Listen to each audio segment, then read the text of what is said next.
The Lord be with you. A reading from the Holy Gospel is written to us by Matthew. After Jesus had fed the people, he made the disciples get into the boat and precede him to the other side of the lake. Then he dismissed the crowds. After doing so, he went up on the mountain by himself to pray. When it was evening, he was there alone. Meanwhile, the boat, already a few miles offshore, was being tossed about by the waves, for the wind was against it. And during the fourth watch of the night, he came toward them, walking on the water. When the disciples saw him, they were terrified.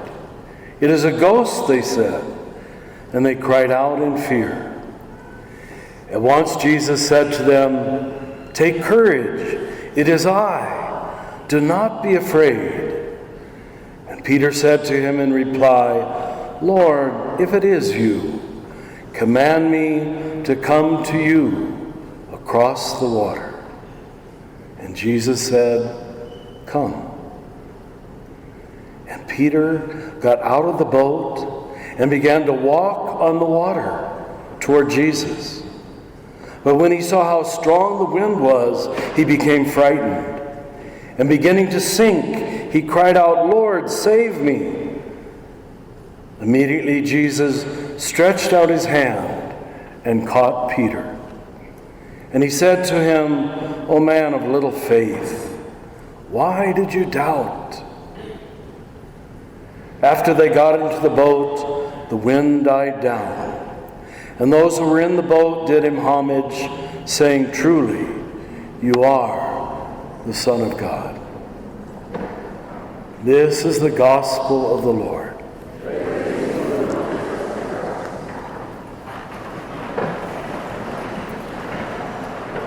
This is actually one of my favorite gospels, basically, because it doesn't take any preaching.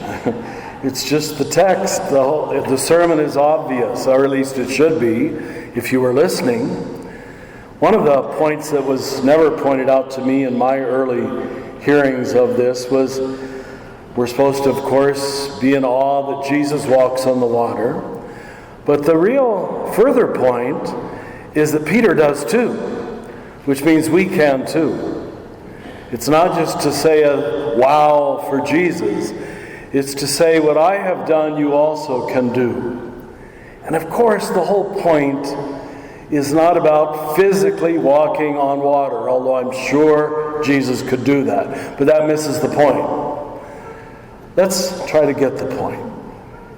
First of all, in most of the Gospels, whenever Jesus sends the disciples to cross the lake, he's about to do something or tell something that is going to get them to cross to a new level of faith, a new level of consciousness.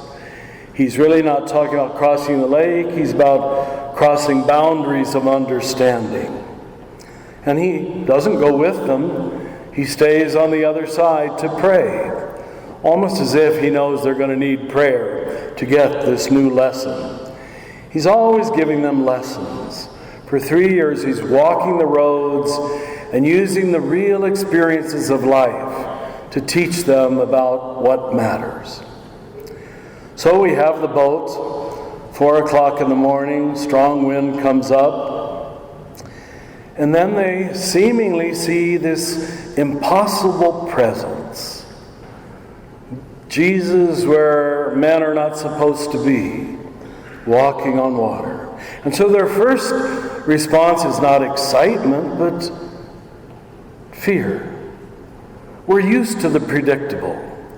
When God does anything unpredictable, we don't actually get excited, we get afraid. And Jesus says, "Take courage, don't be afraid." But immediately Peter says what we have, I'm sure, so often said, "Save me, Lord." But tell me, he has the courage to ask something you wouldn't think anybody would ask. Command me to walk to you across the water, knowing that this life, this energy, this power can be transferred to him. All it takes is the Lord's command. But instead of a command, it's an invitation. He says, come. And just on that one word, that one small invitation, Peter got out of the boat and began to walk on the water toward Jesus. As long as he kept his eyes on Jesus, he kept walking. But then it says, he saw how strong the wind was, he became frightened, and he began to look down and sink, and he said, Lord, save me. As soon as we look at ourselves, what's wrong with me, why I'm not good enough, or smart enough, or perfect enough, we'll always lose faith. The secret is keeping his eyes on Jesus. See, God has to lead all of us to the edge of our own resources, or we never transfer to the absolute source. We keep thinking we can generate the energy simply by trying harder, by willpower. But the absolute source is, of course, symbolized by Jesus himself. As long as he can keep his trust, his confidence oriented there, he keeps walking. But he doesn't. He sinks. And yet, even then, Jesus does not condemn him or shame him. He just says, oh, you of little faith, why did you doubt? You know, the best translation of the word faith is trust. It's not believing a bunch of doctrines. I hope all of you in this room believe the doctrines of the church, but of itself that makes no difference in your life. But to really trust the absolute source, that there is a perfect love out there, that there is an infinite life out there, that there is one who is more for you than you know how to be for yourself. That's faith. It would be much better if we translated trust or confidence. And he puts him back into the boat. The wind dies down. And it seems that they come as a group on the boat to this moment of trust and faith.